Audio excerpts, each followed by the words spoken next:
कि कोई वो ना है सुन उड़ाना है। अभी तो हम जिस टॉपिक बात करते हैं यार, प्रॉब्लम, टेंशन, इस तरह की चीज, मैं एक सिंपल सी लॉजिक पे बात करूंगा। सांख्य दर्शन में था, मुनि ऋषि थे, ठीक है, कपिल नाम से थे उनके, उन्होंने इस टॉपिक पे थोड़ा सा दर्शन दिया था। मैं थोड़ा जो टॉपिक चल रहा है उस पर मैं थोड़ा सा प्लस अपनी तरफ तक करके बात कर रहा हूँ। ये टॉपिक इन्होंने दिया था कि भाई मान लो सृष्टि में भगवान नहीं है, फिर किस तरीके से ये सिस्टम है। लेकिन मैं आध्यात्मिक हूं तो मैं नास्तिक ना हूं, मैं थोड़ा सा विश्वास करूं।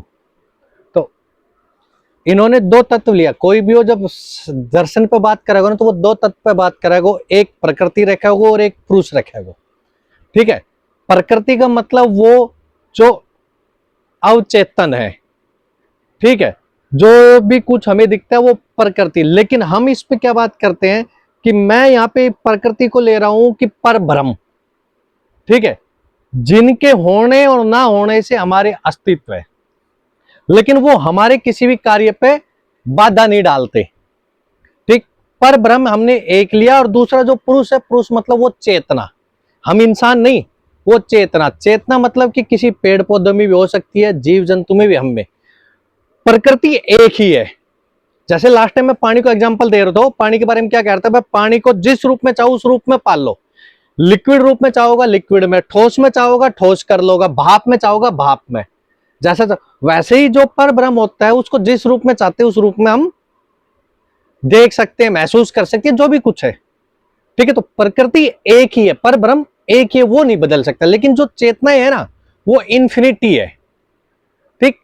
अब प्रकृति अपने आप में एक प्योर तत्व है और चेतना अपने आप में प्योर तत्व है। चेतना मतलब हम ये समझ लो मोटी मोटी आत्माएं हमारी, हर जीव जंतु हर चीज में एक आत्मा है, एक एनर्जी, एक चेतना है, उसको बात कर रहे हैं।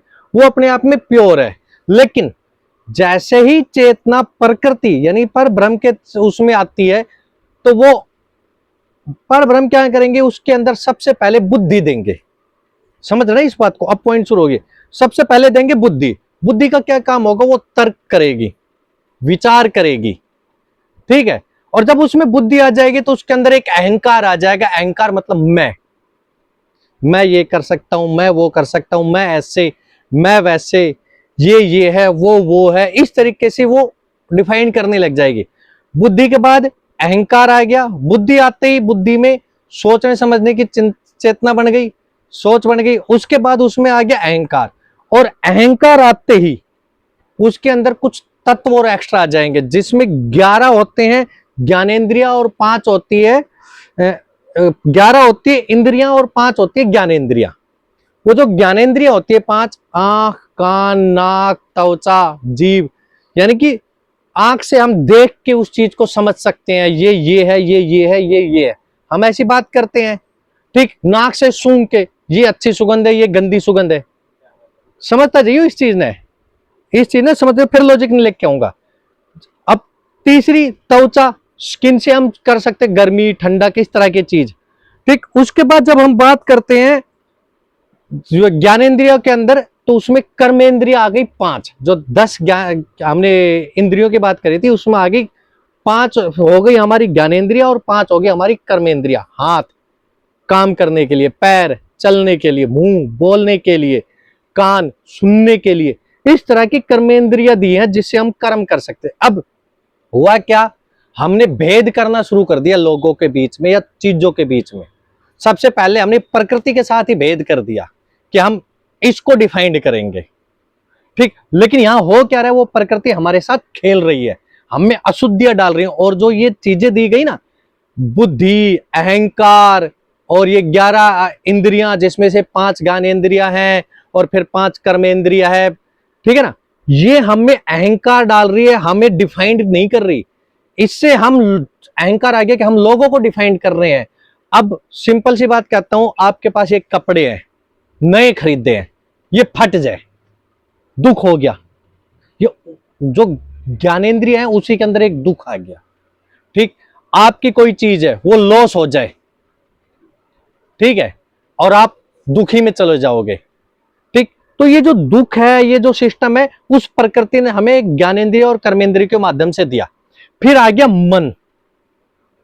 मन आने के बाद हम और ज्यादा अशुद्धि की तरफ चले गए कि अपने मन से यहां बैठे हैं लेकिन सोच बहुत कुछ रहे हैं, वो और बड़ी अशुद्धियां आ गई हमारे अंदर। अब बात आती है क्या, अगर हमें प्रॉपर मुक्ति पानी है तो क्या करेंगे भाई, जो कहा गया है ज्ञानेंद्रिय और कर्मेंद्रिय उनसे मुक्त हो।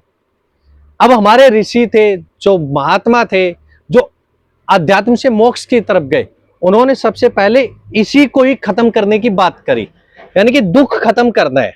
मोटी मोटी बात है, हमें अपना दुख खत्म करना है। दुख कब खत्म होगा कि हम ये ना समझे कि कर्म हम कर रहे हैं, कर्म प्रकृति करवा रही है, वो पर ब्रह्म हमसे कर्म करा रहा है, हम तो एक निमित्त माध्यम है। ठीक, हम किसी चीज के प्रति मोह माया ना लगाएं।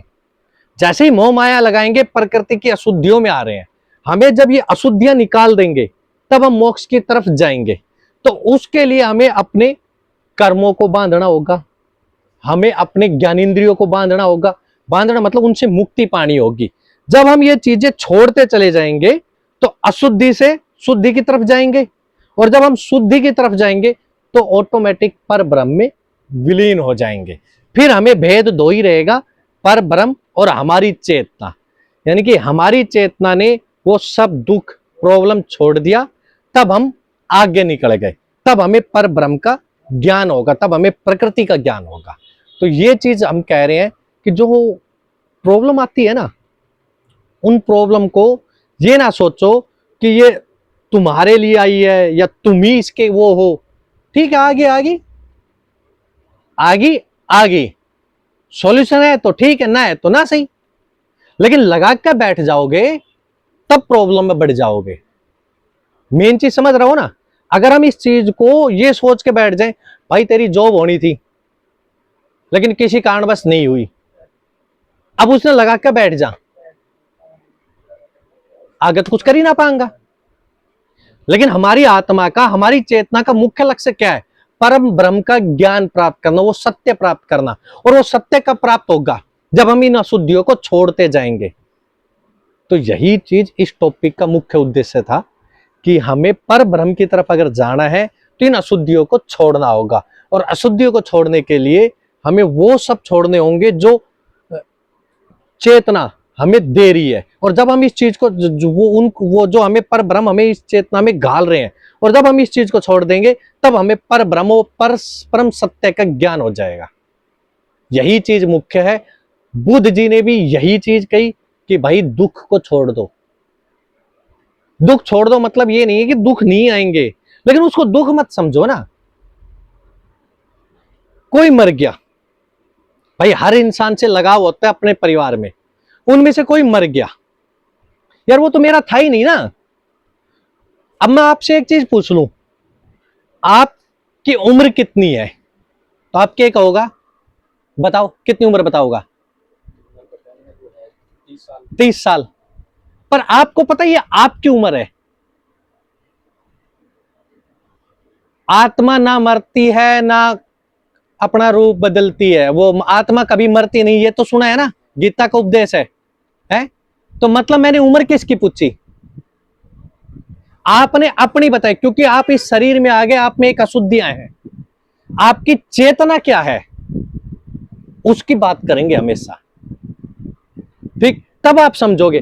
जैसे ही हम मरते हैं हमारी आत्मा यहां से जाएगी और नेक्स्ट डेस्टिनेशन की तरफ मूव कर जाएगी। पता नहीं आप कितने सालों से, कितने करोड़ों सालों से जन्म लेते आ रहे हो, कितने हजार सालों से जन्म लेते आ रहे हो, डिफरेंट डिफरेंट रूप में, ठीक है? और यह भी नहीं पता आपने कितने धर्मों में जन्म लिया। आज हम एक धर्म में हैं तो उस धर्म को विशिष्ट मान लेते हैं, बाद बाकी को तुच्छ मानते हैं। लेकिन हमारी भारतीय संस्कृति ये नहीं कहती। पुराने जमानों में धर्म की व्याख्या में हम सनातनी होते थे, लेकिन शैव धर्म, विष्णु धर्म, ठीक है, मातृशक्ति के हिसाब से ऐसे डिफाइंड होते थे। लेकिन आज के समय में क्या हो गया? हिंदू सनातनी धर्म, जो ये शैव यानी शिव से रिलेटेड, विष्णु से रिलेटेड, माता शक्ति से रिलेटेड होते हैं, वो एक तरफ हो गए। और फिर दूसरे हो गए मोमडन हो गए, ईसाई हो गए, ठीक है, कोई सिख हो गया, इस तरीके से हो गए। क्या पता आपने सिख में भी कभी जन्म लिया हो, क्या पता आपने मोमडन में भी कभी जन्म लिया हो। अभी मेरा कहने का मतलब यह है कि जब घर में कोई मरता है, पता नहीं कितने जन्मों से आप उनके साथ बंधे हुए हो, ठीक है ना। जब भी किसी की डेथ हो, कुछ हो, तो वो हम दुख लगा के बैठ जाते हैं।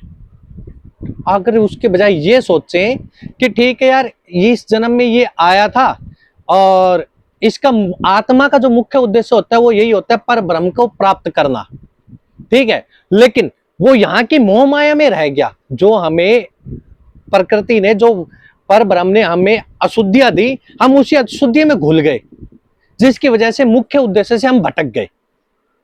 हम छल में आ गए, हम कपट में आ गए, 2 पैसे के लालच में आ गए। रुपए तो छोड़ो, 2 पैसे के भी लालच में अटक जाते हैं हम, ठीक है। लाखों करोड़ तो बहुत दूर की बात हो गई, ठीक। जिसकी वजह से एग्जैक्ट मुक्ति जो हमें चाहिए, भाई बार बार जन्म लेना कष्ट है, आपके शरीर के लिए नहीं, आपकी आत्मा के लिए। जब तक उस आत्मा को पर ब्रह्म का ज्ञान नहीं मिलेगा, तब तक वो जन्म लेती रहेगी बार बार। इसी चीज से हमें बचना है, यानी कि वो जो अशुद्धियां हैं, जब भी उस चीज का ज्ञान हो उसको छोड़ते चलो, और फिर बचेगा 2 ही चीज।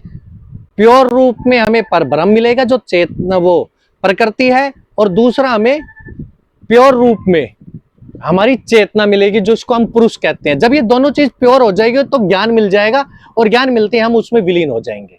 यही चीज हमारी हर सांख्य दर्शन में सिखाया जाता है, हर दर्शन में यही बात बताई जाती है, चाहे वो फिलोसफी किसी भी देश की हो, ठीक है। यहीं तक था अपना। अब इस टॉपिक पे कुछ आए समझ